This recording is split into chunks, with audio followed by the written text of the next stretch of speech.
Қарапайым диқаншы жыл сайын күзге салым болатын жүгері конкурсына қатысып, ылғи да бас жүлдені жеңіп алатын.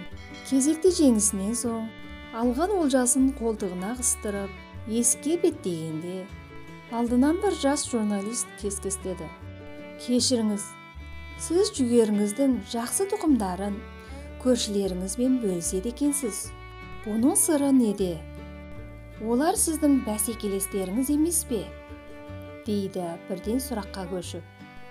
Сонда диқан, сіз егін ұрықтанатын уақытта жел оның тозаңдарын алып, бір алқаптан екінші алқапқа ұшырып апаратынын білмейтін бе едіңіз?